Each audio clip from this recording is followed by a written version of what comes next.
You're listening to Travel Tales with Fergal.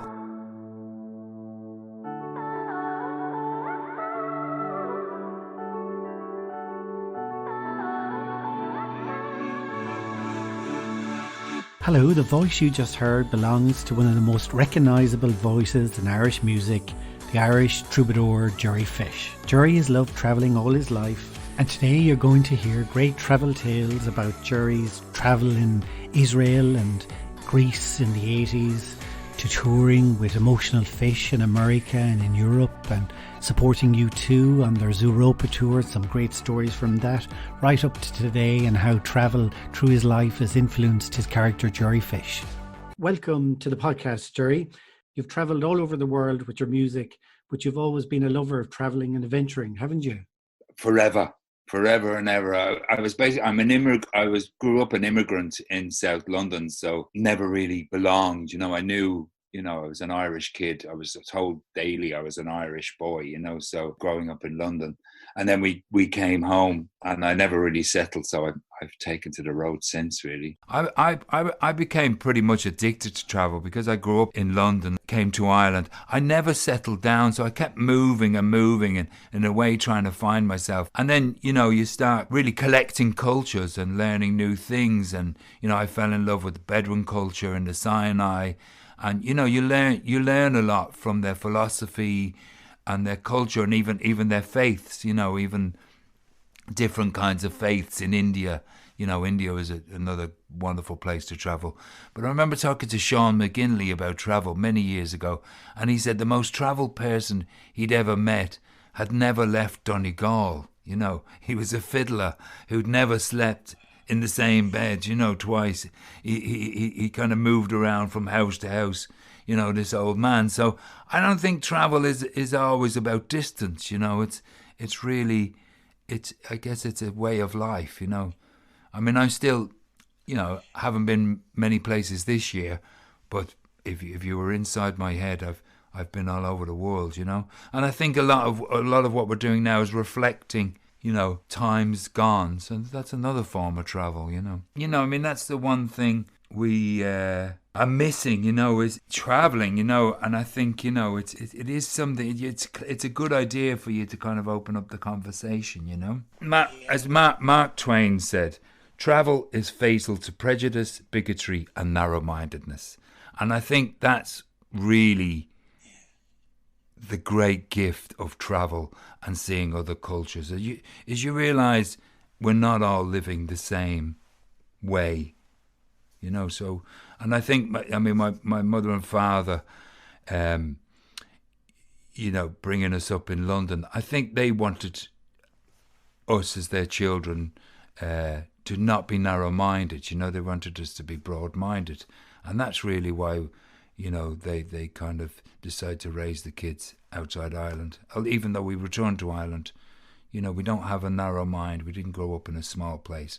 We grew up in a multicultural place, Just seeing, at least attempting to see something through another person's eyes and culture, Yeah, it's amazing, It makes, I think it makes you realise, we are one and we're all different, We're all not even just individually, but culturally so different, and that's what makes the place so unique and wonderful, What age were you when you came home? I'd say around 13, 14. But it was an absolute culture shock, to be honest. I think the Irish, although I grew up in an Irish community in London, the Irish abroad are a completely different race than the Irish at home, I think, True. So you always had that kind of troubadour, like traveller about you. You always been travelling. I guess I didn't really fit in. I didn't feel I grew up. It's a very boring story for my family. Everybody knows about me, but I grew up an Irish bastard, basically. Excuse the French, and then came to Ireland, became an English bastard. So it was like, I kind of lost faith in any nationality and thought, look, the world is mine. I went back to. I left home around 16 years of age, went back to the UK, lived in Scotland for a while, where I became a Catholic bastard, you know what I mean? And realized, kind of keep moving, Jerry. I went to London, back to London for a while, worked in London for a while. And then a dear friend of mine contacted me from Israel. He was on a kibbutz in Israel and said I should come over there. So around the age of 18, 19, I ended up in the Middle East. Wow. And fell in love pretty much. I mean, the way the kibbutzim worked back then, I mean, politics was not a thing of mine. I didn't really get involved. So I had no idea of what Israel even was. I just knew it was sunny, Went there and ended up traveling around. I basically became a beach bum, and I lived in the Sinai desert with some Bedouins for a while. And did you actually work in the kibbutz? Did you work in the kibbutz?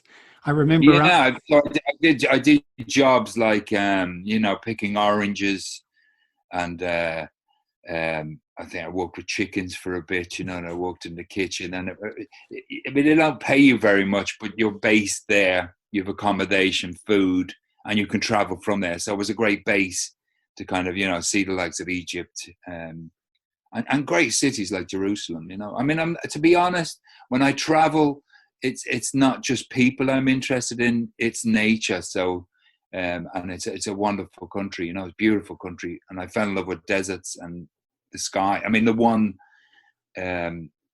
thing about the desert cultures is the only moving landscape is the sky, and the sky is just full of stars and shooting stars. I think on average there's one every 20 minutes or something. So that, it's no wonder they would have forced astrologers, etc. So, I mean, I fell in love with that culture, particularly the Bedouin tribes, It really, and then from there I went to Greece and did all the island hopping. So this is way before I, even joined a band. I was out on the road. So I'm sure it influenced you then, going off traveling. It's better than any for life experience. You know what I mean? It must have influenced you as well from your music in future years. All that traveling. I think Mark Twain. I forget the exact quote, so I paraphrase, but it's basically the antidote to narrow-mindedness. I think when you kind of see other cultures and you see there's different people living in completely different ways than yourself, it opens your mind. And actually, my mother and father, their main reason for raising a family in London was for us to have an open mind. So I grew up with many different cultures in South London as well, West Indies and all sorts of people from all over the world. And what about the music at that time? Was amazing, wasn't it, in London? So that was the early, the early 80s, was it? Or no, even the 70s. The West Indian yes. I mean, reggae was born, Yeah, I mean, reggae, calypso, all that, everything moved through London. So soul was a big music then around the 70s as well. So, and of course, punk came along, and I think that's where we all got permission to make music. Yeah, that would have been a big influence of you, wouldn't it, for Emotional Fish, for the attitude. Anyway. Yeah, definitely. The whole alternative scene. I mean, the Emotional Fish started in I think we formed in 1988. I remember the boys were convinced me to come off an island in Greece and settle down and join a band. I'd been in bands since the early 80s all around Dublin, but never really focused. So from 88 we focused, and we signed a massive record deal in 1989, and it was the perfect job for me. As soon as I got on a tour bus, a bus with beds on it that kind of constantly moved, and you woke up in a new city, was a dream come true. So just constantly traveled. Then we extensively traveled North America and the US. And what was that like? I mean, I was fascinated. I don't think I ever really had a fascination with America, but I am very interested in their native culture, the Native Americans. So so I embraced the land. I mean, the Grand Canyon was and still is. It's like a massive clock because it keeps the shadows keep moving. Your eyes don't know what's happening. It keeps changing all the time. And then I, anytime I had off, I would venture off to places like Yosemite National Park, where they've got the giant sequoias. So to meet a tree that's 2,500 years old or 3,000 years old, you realize that this tree is older than the birth of Christ. Does something to you. So I love nature. I've always loved traveling, as well as people and cultures. I love to see new landscapes. And nature, that's from your time, I suppose, in Israel. That love of deserts. Then you brought that to your travels in America. I did. I particularly, places like Arizona and New Mexico. Yeah, I fell in love with those places. And what was those trips away to the desert? Was that also a great way of getting away from, it was like a rock and roll tour. So I'm sure that it was like, late nights and partying, etc. So that must be, it's like a retreat. Well, I think there's late night parties in a desert as well. That's human nature.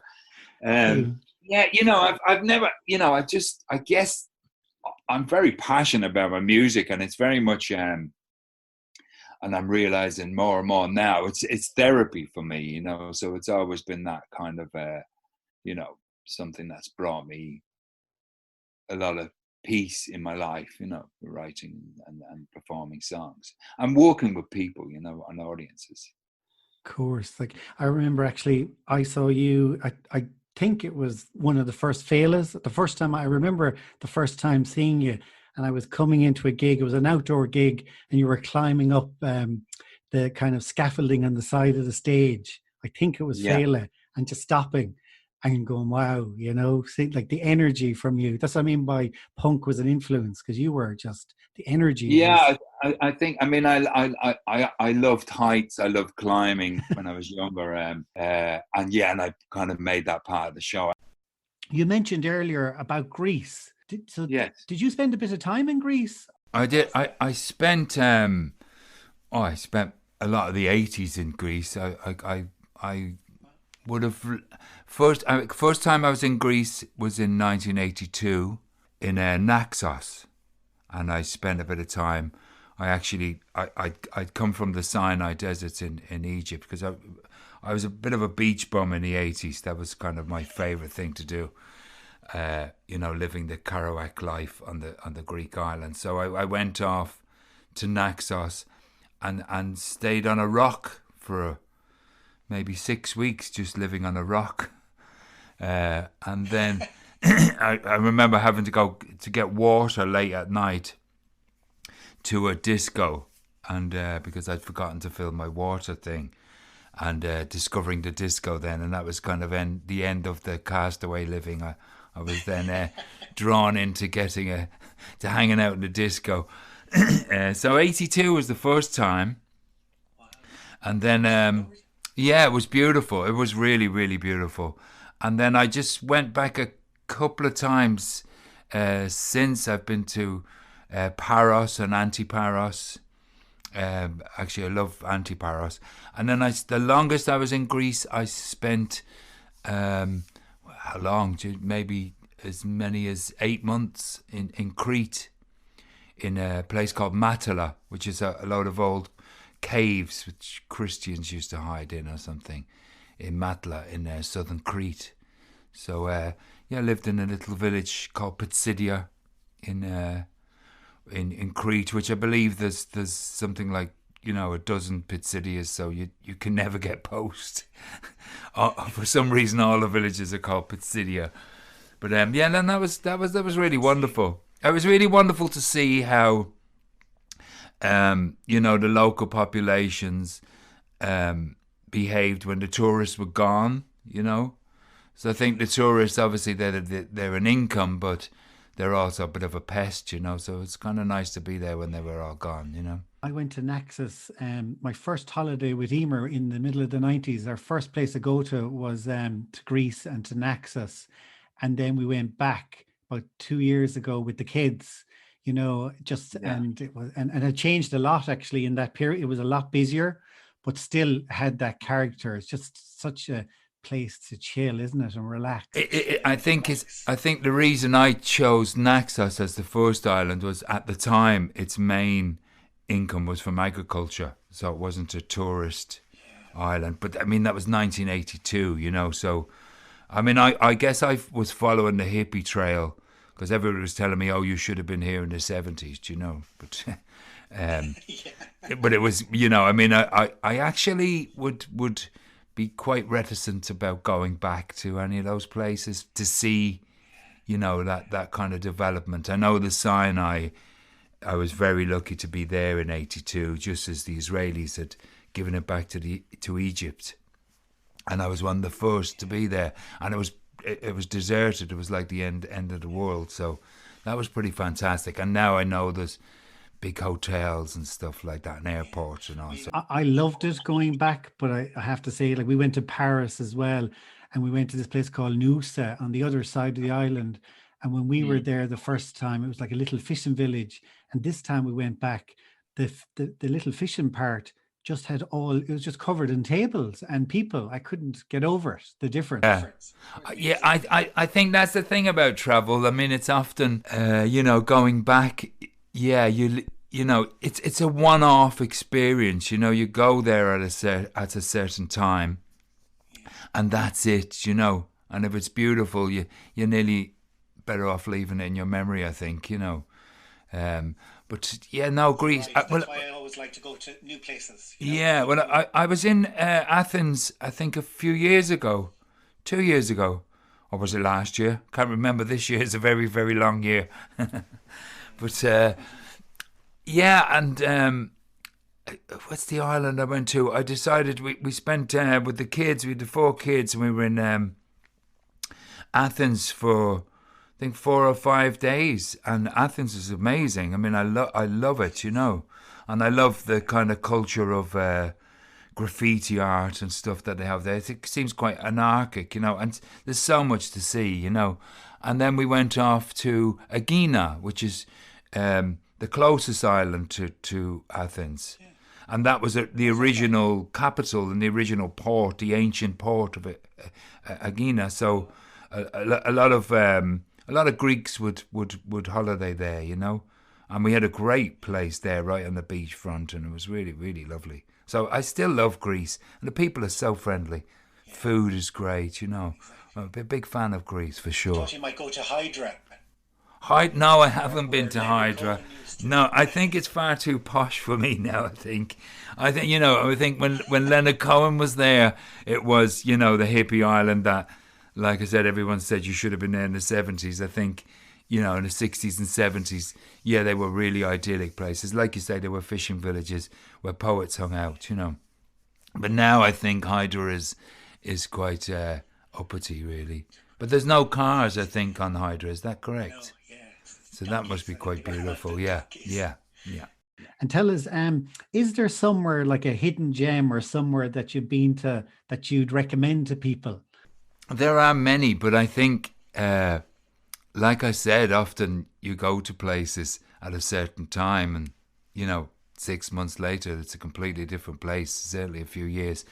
So, I mean, the experience of having been in the Sinai just in 82, just as it was returned to the Egyptians from Israel, that was amazing. You know, I slept in a hut which was built for lifeguards, and I made a little house there and lived like Robinson Crusoe on that. And you know, you'd swim out a few yards and you'd be in Jacques Cousteau land. You know, it'd be like amazing fish and coral and all sorts.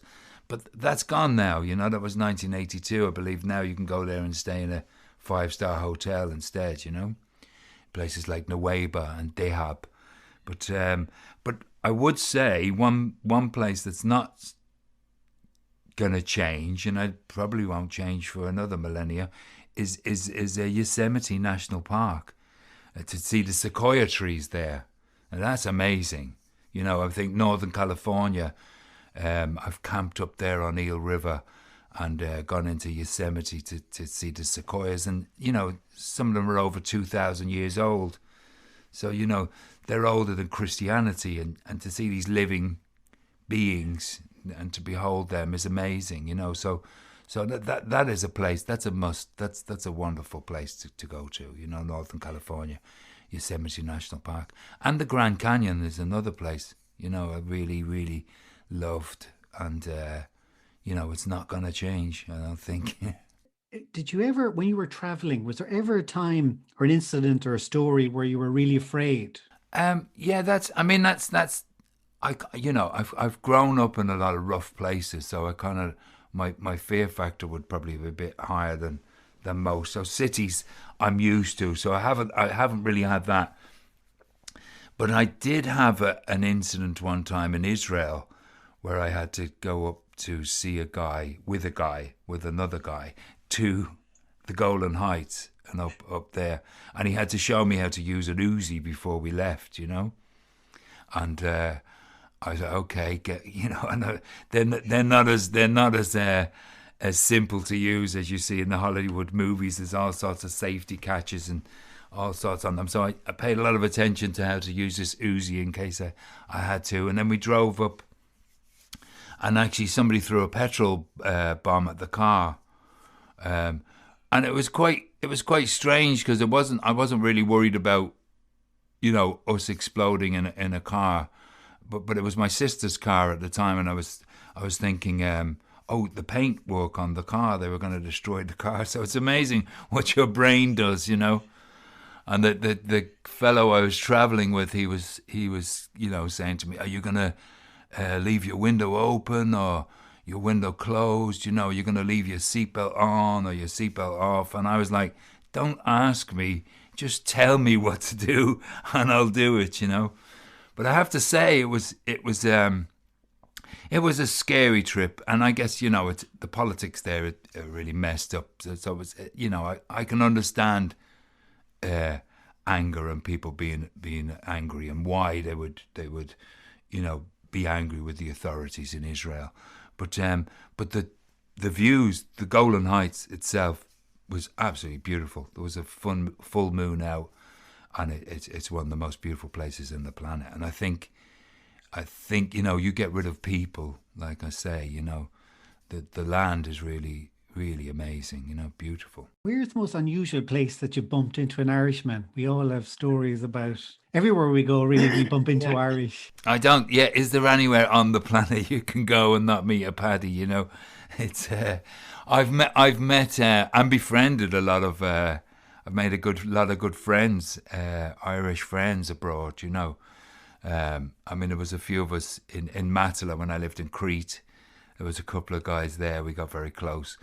I guess not unusual, but I remember again back in the 80s on my beach bum days, I was sleeping on a beach in Taba in Israel, which now I think belongs to Egypt. But I saw this guy chasing after this camel, you know, his little tattoos, and he was trying to get onto this camel, and he was attacking it from behind like a wildcat or something. He was grabbing the back of his camel and trying to climb over the camel, and I was just looking at him going, he's Irish, you know, there's no doubt about that, he's Irish. Just the tenacity of the man, I could tell he was an Irishman. And we've actually, you know, we got talking later, and we've become good friends. We actually camped that evening, and he was like, do you know such and such? Do you know this person? Do you know that? And I was like, no, don't know any of them. And what he was actually talking about people who are going to become my future friends, future best friends, you know. So we go back a long, long way, and so I guess in the middle of the desert, would be where I would be the most unusual place I've met an Irishman. But you meet them everywhere. You know. Sometimes I think I should change that question to, is there somewhere where you didn't bump into an Irish person when you were abroad? Yeah, that would be more difficult to answer, I think. Especially you probably get people coming up to you, recognizing you. No, I'm pretty, you know, I don't kind of throw out a big aura that way. Do you know what I mean? I think a lot of people don't really, you know. Often when I talk, people start recognizing me, you know. But Irish people are very polite anyway, aren't they? Do you know what I mean? We're not sort of... I think that's what makes us good travellers. You know, we like a story. We like, we like to listen to people's stories, and we always have a story. So I think that makes us good travellers. I think, and that's why you can meet an Irishman pretty much anywhere in the world, Speaking of stories, I heard a story about you when you were touring with U2, and it was your birthday. And you went on stage.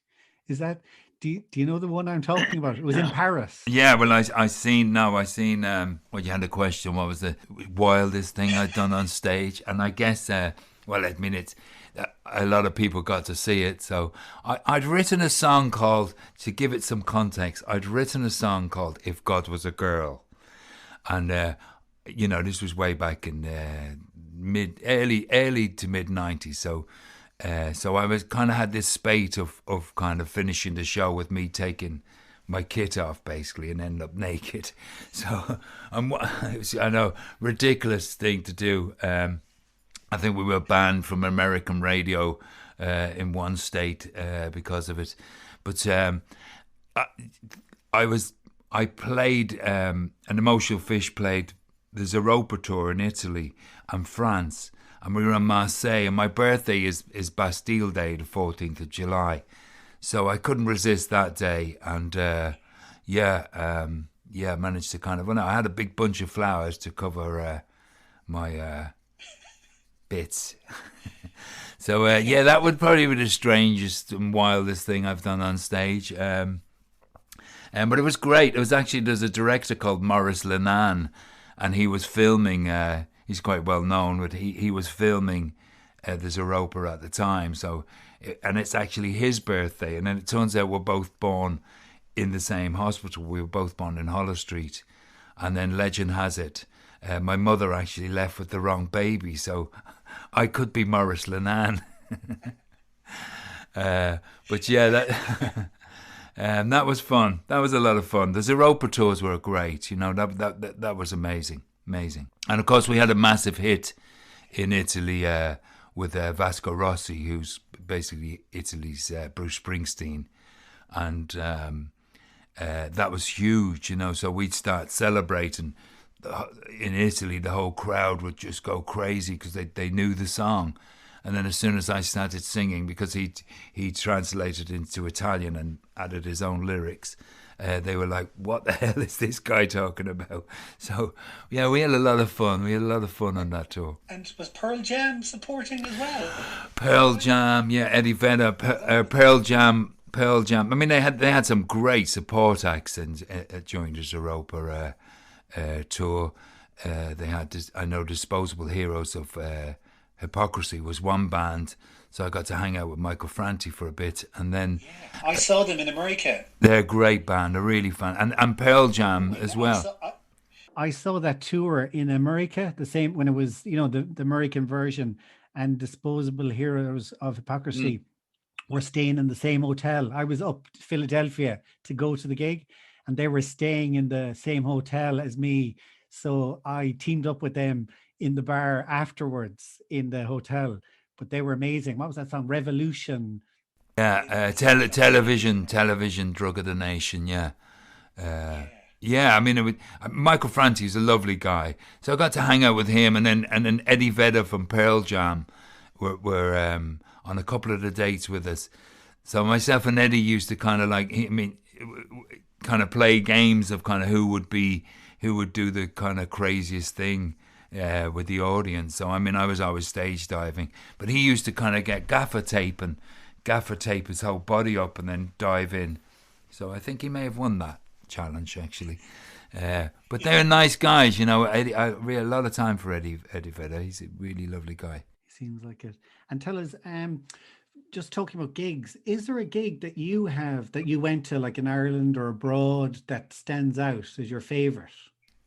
I mean, I've seen some amazing gigs, and I'm a big fan of music. I saw Idols there last year, and I'm a big fan of Idols. I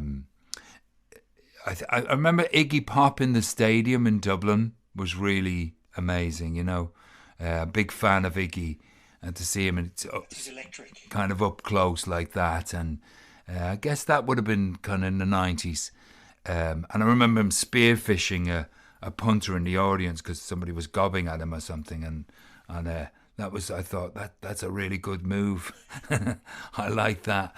But I mean, we were very lucky. We got to tour amazing festivals. One was Pukkelpop in 1990, and the bill on that was Nirvana actually played a couple of bands before An Emotional Fish. And after that, I think we Ride were on the bill, Sonic Youth, Frank Black, and we became friends there. Then Shane MacGowan and the Pogues, and this was in 1990. The Pogues were amazing, and then I think the Ramones.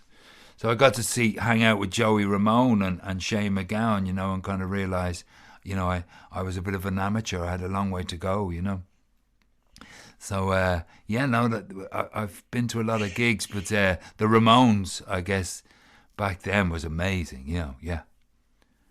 And the Cramps, we played with the Cramps as well. Yeah, fantastic. I mean, it was just massive moshes, and I think we had a lot more stage diving back then. So it was great, yeah, high energy. So I like a lot of that punk stuff. 1990, that was. Well, when I hear you talking about stage diving, you go, gosh, I can't wait to get back to those days. Even talking about gigs, can't wait to get back to it. Yeah, I mean, it's I guess you don't know what you've got till it's gone, and I mean, I know I've seen some shows in New Zealand with, like the equivalent of the O2 there, rammed with people because they've no COVID there. And it's just, it looks so strange, So no, it will come back. We'll learn different skills, and I think we'll appreciate it a lot more. Yeah, I mean, but it's who'd have thunk it, Do you have a favourite country in Europe to travel to? I mean, Italy is an interesting story for me about travel, because when I first went to Rome, I was on my way to Greece, and I travelled by train. I went to Rome, and at the time, it was before the euro, so they were dealing with lira, so everything cost millions, and I had very little money, and I landed in Rome. I had to connect with another train there in the train station, and lots of people come to me, would you like a room for like 6 million quid? You know what I mean? So I was like, no thanks, you're okay. And I ended up sleeping in the train station there, and I was quite disheveled. And I thought, initially I was taking the metro out to the Colosseum and having a look around, and taking the metro back. And after doing that 3 or 4 times, I thought, I'll walk back. It can't be far. And I got completely lost. And nobody would, give me the time of day. Everyone was running away from me because they thought I was begging. And I was just looking for directions back to the train station and my bed for the night. So I left Rome thinking, never again. I do not ever want to see that place again. It was an awful experience. And the next time I was in Rome was with An Emotional Fish on a promo tour, and we were put up in a 5-star hotel, and it was wonderful. I fell in love with Rome from that moment. So it's great to have. I mean, I really appreciate that I've had those times in my life with nothing. Almost homeless. And sleeping on beaches, and then the other side of the coin, staying in the best hotels in the world. And I always say, like, your memories from traveling, it's the hardship stories that you remember the most, most fondly. Those stories like being in a station or having little money, they're the real memories, I think, that you look back at. I think that's where when you're more likely to encounter kindness, and I think that's really and empathy. There's always somebody worse off than you. I mean, I was always, I might have looked a bit derelict, but I always had, my ticket home in my back pocket, and, enough to feed myself. So, I'm a good survivor that way, And tell us that Emotional Fish time, was Was it, was it all a blur, or, how did you find it? Like, it was the heyday of Irish music, wasn't it? Like in the 90s was with Irish bands. It really was. It was a really incredible and wonderful time to be in a band, and to be, especially to be in a band with a massive record deal, and support, and to be touring so often, and with the great bands, because at the time, there was the whole grunge thing happening in America, and then you had the Manchester thing with the Happy Mondays and stuff happening in the UK, and so it was a very vibrant scene. There was so many, and also we were also lucky to have, bands like Sonic Youth still touring. That's how Nirvana broke, basically, was touring with Sonic Youth. And then we had the Ramones and the Pogues and all the bands we admired. The Pixies, the Cramps, the Pixies. Actually, I became very good friends with Frank Black as well through touring there around that time. So it was an amazing time to be in the band, And then when you did Jerry Fish, I read that an influence was sort of a circus troupe in Barcelona and New York City. So that was very much from your travels, I think, wasn't it? That influence, that troubadour. It was. I mean, in between when Emotional Fish disbanded, which was a kind of a slow thing. It wasn't a meeting one day. It was lots of issues and problems, mostly legal issues with record companies, etc. Nothing to do with music. So we all got a bit tired of it, and I think we just needed a break, And then I took to traveling again. I went off, because I toured so often. I'd made friends in different cities, and I was in Amsterdam when I was thinking coming back with something, and I saw a troupe called Los Eccentricos. There were three clowns in a I think it was like a circus thing in Amsterdam, and that really inspired me. I thought it was really entertaining. So I thought, when I come back, I want to kind of really get involved more with circus and circus ideas. So I guess I followed that through. I mean, it was the original idea with Jerry Fish and the Mudbug Club, but then that became more of a kind of show band. We had a massive, 4 or 5 piece brass section, which was wonderful. A lot of theatrics, and I guess then when I changed again, I came up with the Jerry Fish Electric Sideshow, which has become, a massive extravaganza, and involved me more with circus culture and their performers, and the fraternity. You kind of came full circle, because that was your original idea, wasn't it? You know what I mean? Like you kind of, it just happened organically over time, but it was your... Yeah, I think if you do have an idea, and if it's there, it will eventually kind of come to fruition. It just that's how things happen. I think. I didn't realize I would get so immersed in it, but I'm delighted to be. And of course, the Electric Sideshow in Electric Picnic is the kind of pinnacle of that, isn't it? It is. Well, it was a great place to kind of, when I was offered that, I thought, well, this is really where I can, knuckle down and focus on exactly what it is. And I think it's mostly inspired by Glastonbury Fringe, because Glastonbury Festival, I think, when we went there with Jerry Fish and the Mudbug Club, I played for 4 nights. I think we played consecutive night. We played at the backstage bar at the stage we were playing. We were constantly gigging at Glastonbury, and I fell in love with that whole fringe gathering. And I think it's kind of, I took some of that, and I mean, it's such an eclectic mess, really. It's almost difficult to describe what it is, But I think our creed is unity through diversity. So the stranger, the better, And I think you could see things on that stage that you won't forget for the rest of your life. And it's grown every year, hasn't it? It's huge. And then this year was supposed to be, Melvin had the idea of creating Fish Town. So I was going to make a whole town with a bar, cinema, a cafe. You know, I was going to have fires, and I really wanted to make a community. I even had ideas of having our own police force, so we could get people to behave a little differently in our area. You know, and yeah, I look forward to that a lot. You know, but sure.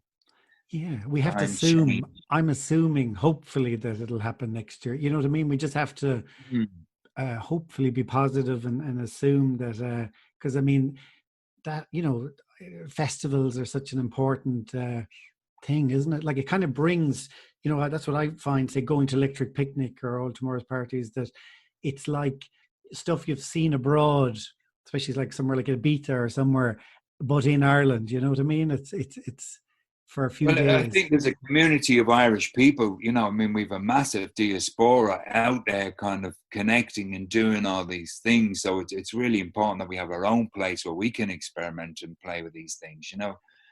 Like, regarding festivals being part of humanity, I mean, that's just been happening since the beginning of time. People have been united. I mean, there's a fascinating thing I read about a culture they discovered that they didn't even know about, and they had this massive. They uncovered this kind of, I guess, like a Stonehenge structure, not as big, but this circular clock, which they saw was obviously a calendar, but it didn't align with any stars or, you know, astrological thing or seasons, and that they figured out that it was actually a calendar of festivals that these people would have. And these people had, you know, massive structures and no slave culture. They didn't use slaves. So the festivals basically were there. They cultivated beer. So they would have these festivals on, I think, maybe several times a year. So everybody would go and get drunk together and hang out together and entertain each other. And consequently, through that kind of downtime, they walked better together. You know, next time they had to shift a big stone up a hill, it was like, you know, as they were going, to remember that time or to remember last, you know. So I think it builds communities, and it's vital and important. I mean, festivals are important that we all get to, you know, come out of our homes, come together and see what everyone looks like and see what everybody thinks and feels. And so I think they are vital, and they're there since the beginning of time. You know? You haven't been to Burning Man, have you? Or in America? Have you been to that festival, Burning Man? I've met the organizer at Electric Picnic, and I'm fascinated and I'm very much a big fan of that festival, because what they do is basically they don't put on any entertainment. You are the entertainment, so you bring everything with you. You know, you bring your entertainment, the you know, all your living things, everything you need to live in the desert for whatever time, and then clean up and go. So yeah, I'm built for Burning Man, but I haven't been there, you know. Yeah, no, I've heard it's amazing. And what, like, say, for people that you know, like, I love going abroad for gigs and things like that. Like, is there any festivals abroad that have stood out that you've been to over the years? You mentioned Glastonbury, which is the most famous. Is there any other ones in Europe that you've been to that you'd recommend?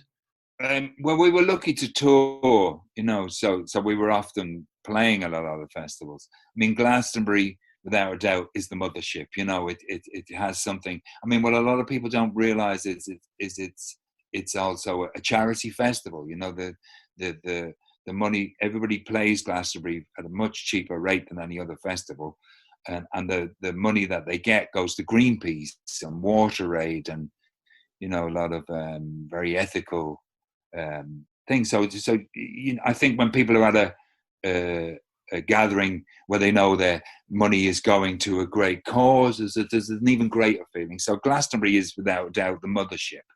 You know, just the lineups were incredible. You know, the Reading festivals that we played in 1990s with Jane's Addiction and, you know, Nick Cave, and just incredible lineups. So I mean, Glastonbury to me is it. You know, I mean, I love the sunshine, but Glastonbury's it. I'll put up with the mud for that. You know?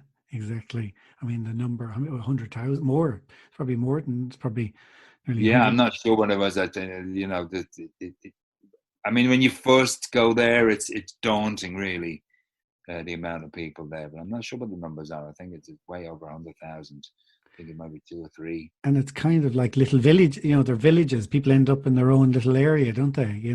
But they are. I mean, a lot of people.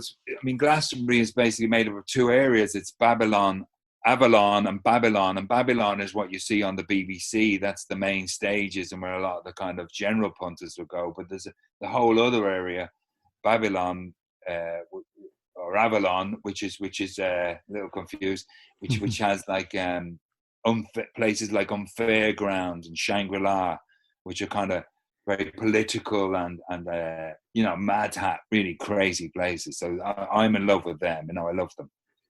My favorite bar in the world is in the back of Beyond in Glastonbury, which is kind of run by a troupe of Day of the Dead. Everyone's dressed as Day of the Dead, and it's just amazing. I love it. Does it have a name? Does it? The back of Beyond. Literally. Yeah, it's run by a company called Coppadolla. Wow. And they just, I'd spend the rest of my life there happily. Yeah, it's magical. Yeah, I mean, it's amazing. You don't need much, really. It just needs to be a place, that you feel like it's home. And I think that's what we've created. The Jerry Fish Electric Sideshow, Electric Picnic, is very much that as well. It's the place. I don't have any passes for backstage. Often invite people back to just hang out, chill out. And I think when you make everybody a VIP, it's much easier. You emigrated to Ireland when you were young. Do you consider yourself Irish or an immigrant? Yeah, I love this country. I really do. We live in an amazingly beautiful country. And I think. Where I live now, it's so undiscovered, and I guess we've a small population, which means where is that? You're in around Carlow, is it? I'm on Mount Leinster, in South County Carlow, on the Wexford-Kilkenny border. I'm not a fan of borders, obviously, because of the way I've grown up. I'd kind of love to campaign to maybe get rid of the Cork-Kerry border rather than focusing on the north all the time. Let's have an example, but it's not going to happen. We are obsessed by borders in this country that weren't put there by us, so I guess I'm lucky to kind of roam free, as well. So the whole coast of the country is that wild Atlantic way, really. Cork up to Donegal is just the whole. Even the east, I'm still discovering Wexford, which is on my doorstep here. Beautiful. It's just traveling Ireland is a wonderful eye opener as well. So many different people.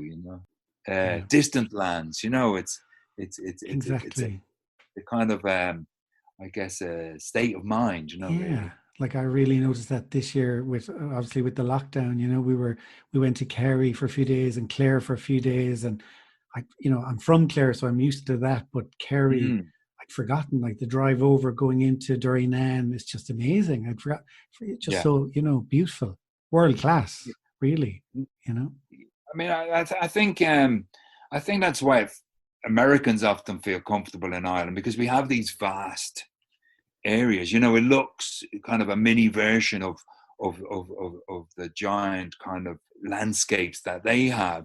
Really beautiful. Yeah, exactly. I kind of like, I've been asked the question for years and years, why do we think the Irish people are, we all have a song or a story, why is that, and I remember somebody telling me, I always say, you should chew what I say and try not to swallow, because it's not all fact, But somebody suggested to me that to be a high king in Ireland, in which we had, many, many hundreds, and you didn't get that through birth, To be a king, you had to be no one was wittier than the king. No one was smarter than the king, So you had to be witty. And I thought, well, maybe that's an explanation.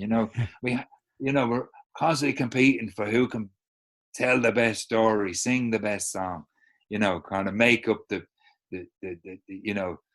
most incredible story ever. And we're famous for that. I don't think it will stop, but we do need an outlet, which is down to even the pubs, down to even meeting places, so exactly. So I really appreciate this talk. I really enjoyed it. And a question, it's my wife Emer came up with this one, and it's my last question that we always ask. And it is, if you close your eyes and take 4 deep breaths, allow yourself to think of your happy place from your travels, where would that be? I actually do this in the shower anyway. It's kind of, when I grew up in a lot of ghettos and a lot of kind of, you know, heavily populated areas like Brixton, South London, and then over to Dublin. And when I first started traveling, I went off, as I said, I went off to the Sinai desert. I went off to the desert, and there was a beach called Taba, and it was the first beach I ever slept on.